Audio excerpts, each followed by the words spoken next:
but himself and the black man's body.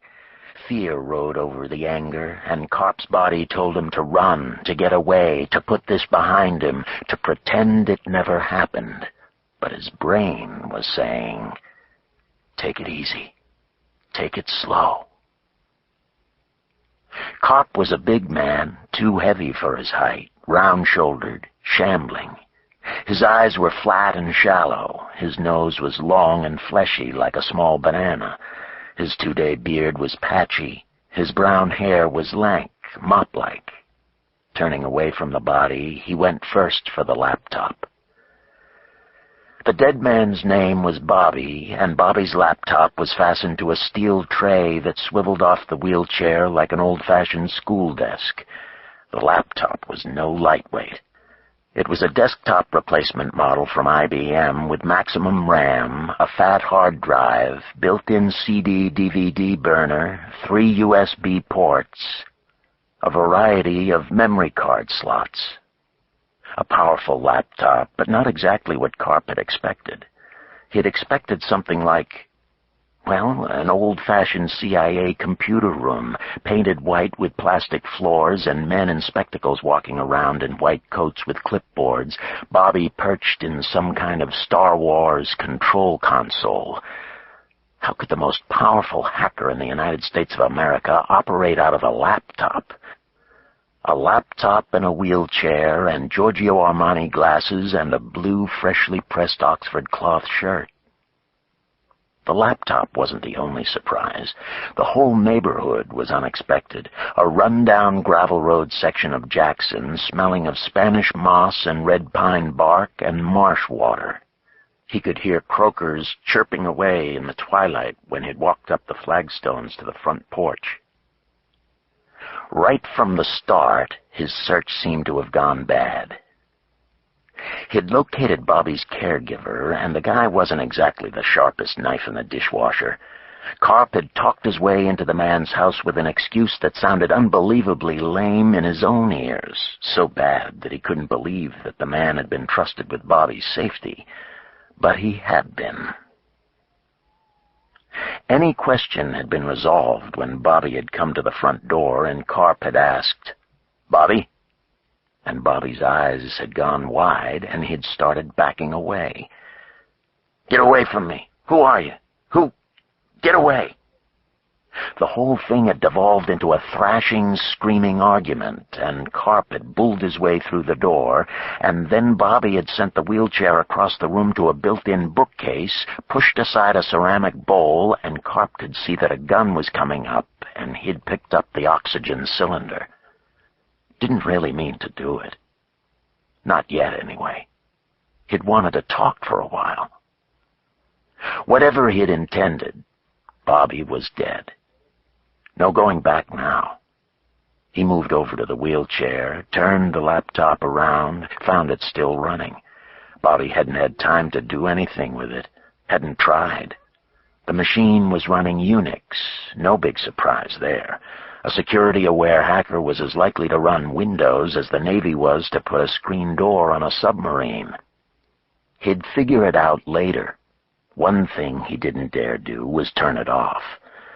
He checked the power meter and found the battery at 75%. Good for the time being. Next, he went to the system monitor to look at the hard drive. Okay. 120 gigabytes, 60% full. The damn thing had more data in it than the average library. The laptop was fastened to the wheelchair tray by snap clamps, and he fumbled at them for a moment before the computer came loose. As he worked the clamps, he noticed the Wi-Fi antenna protruding from the PCMCIA slot on the side of the machine. There was something more, then. He carried the laptop to the door and left it there, still turned on, then went through the house to the kitchen, moving quickly, thinking about the crime. Mississippi, he was sure, had the electric chair, or the guillotine, or maybe they burned you at the stake. Whatever it was bound to be primitive. He had to take care. He pulled a few paper towels off a low-mounted roll near the sink and used them to cover his hands, and he started opening doors and cupboards. In a bedroom, next to a narrow ascetic bed under a crucifix, he found a short table with the laptop's recharging cord and power supply, and 2 more batteries in a recharging deck. Good. He unplugged the power supply and the recharging deck and carried them out to the living room and put them on the floor next to the door. In the second bedroom, behind the 10th or 12th door he opened, he found a cable jack and modem with the Wi-Fi transceiver. He was disappointed. He'd expected a set of servers. Shit. He muttered the word aloud. He'd killed a man for a laptop? There had to be more. Back in the front room, he found a stack of blank recordable discs, but none that had been used. Where were the used discs? Where? There was a bookcase, and he brushed some of the books out, found nothing behind them. Hurried past all the open doors and cupboards, feeling the pressure of time on his shoulders. Where? He looked, but he found nothing more, only the laptop winking at him from the doorway. Had to go.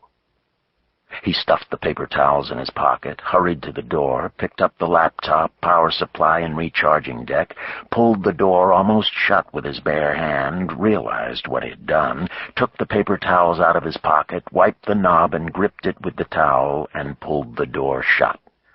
Hesitated. Pushed the door open again, crossed to the couch, thoroughly wiped the oxygen cylinder. All right. Outside again, he stuck the electronics under his arm beneath the raincoat and strolled as calmly as he could to the car. The car, a nondescript Toyota Corolla, had belonged to his mother. It wouldn't get a second glance anywhere, anytime, which was lucky, he thought, considering what had happened. He put the laptop, still running, on the passenger's seat. The laptop would take very careful investigation. As he drove away, he thought about his exposure in Bobby's death. Not much, he thought, unless he was brutally unlucky. A neighbor trying a new camera, an idiot savant who remembered his license plate number. 1 chance in a million. Less than that, even. He'd been obsessively careful in his approach to the black man. That he'd come on a rainy day was not an accident. Maybe, he thought, he'd known in his heart that Bobby would end this day as a dead man. Maybe. As he turned the corner and left the neighborhood, a hum of satisfaction began to vibrate through him. He felt the skull crunching again, saw the body flying from the wheelchair, felt the rush, felt the skull crunch, and almost drove through a red light. He pulled himself back. He had to get out of town safely. This was no time for a traffic ticket that would pin him to Jackson at this moment, at this place. He was careful the rest of the way out, but still, he smiled at himself. Felt kinda good, Jimmy James. Whack. Rock and roll.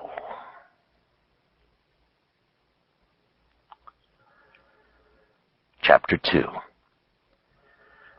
From my kitchen window in St. Paul, over the top of the geranium pot, I can see the Mississippi snaking away to the south past the municipal airport and the barge yards. There's always a towboat out there rounding up a string of rust-colored barges, or a guy heading downstream in a houseboat, or a seaplane lining up for takeoff. I never get tired of it. I wish I could pipe in all the sounds and smell of it, leaving out the stink and groan of the trucks and buses that run along the river road. I was standing there, scratching the iron-sized head of the red cat, when the phone rang. I thought about not answering it. There was nobody I particularly cared to talk to that day, but the ringing continued.